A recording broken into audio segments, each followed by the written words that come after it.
So as your business continues to make moves further into electrification, tell us how far do you think this can go? Are you planning to do... How big are your plans around electrification at the moment? The future in the automotive industry will be electric.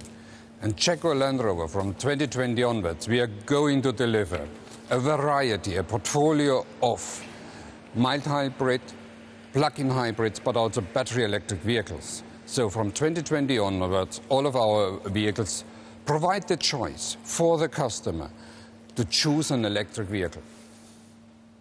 It's interesting you said provide the choice. What's the demand side look like, Ralf? And what are the concerns of customers when they talk to you about making that choice? At the very moment, we see a higher demand. And for instance, for our new car, the I-Pace, we have got already more than 25,000 orders in our order bank. But I also have to say that the demand in battery electric vehicle does not mean that all of a sudden we can stop petrol or diesel engines. Petrol and diesel engines are very, very important to bridge, and we will see petrol and diesel engines for many years to come. So what's the market for the new vehicle then, Ralf? Is it aimed at, are you targeting other luxury brands here, other SUV, drivers of SUV vehicles? What's the target audience? At the end of the day, it's just another car with a different propulsion system. So from our point of view, this will especially contribute for all the commuting, for the commuting areas. And therefore, the battery electric vehicle is very well prepared to contribute also to a better air pollution, to cleaner air. And at the end of the day, is another step in the new connected autonomous world of modern mobility.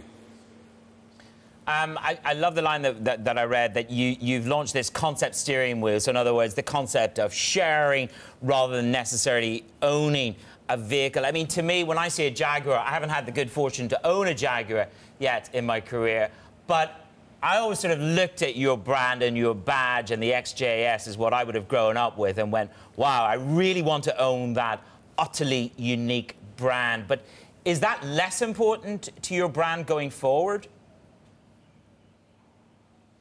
No, at the end of the day, I'm absolutely convinced that everybody want to have a Jaguar or a Land Rover and want to own this vehicle. But we give the choice. We give the choice to the customer also to share his car with friends, but also then to make his new car as a new home. It's a third home next to the office and his own home. And there we have got everything in this kind of concept. It will be a very, very intelligent butler to help you.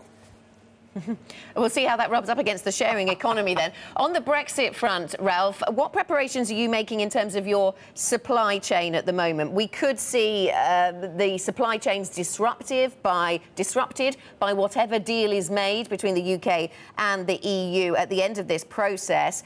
Are you making efforts to source components differently now? No, at the end of the day, we are British companies and we want to invest and we want to stay in the UK. And I really believe and I hope that the politicians, by the way, on both sides, on the continent but also in the UK, have in mind the best for their employees, the best for the society, and come to a mutual benefit agreement, beneficial agreement. Okay.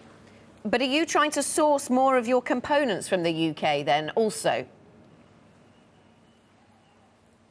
At the very moment, we source a high degree of components in continental Europe, and at the very moment, the technology is not in the UK, so there's not another choice at the end of the day than just the source in continental Europe. And out of that reason, it's crucially important that we have free and fair trade also in the future. Just finally, have you had any kind of assurances from this government, the same that Nissan and Toyota have had, Ralf, in regards to your business here in the UK? No, because I'm not interested that at the end of the day there's an individual, let's say, assurance for individual companies. At the end of the day, it's a complete export industry, and Jaguar Land Rover is part of it. And therefore, we are quite interested in the sense for the society that we get a very good negotiation, a very good contract at the end of the day, so that it's beneficial for both sides.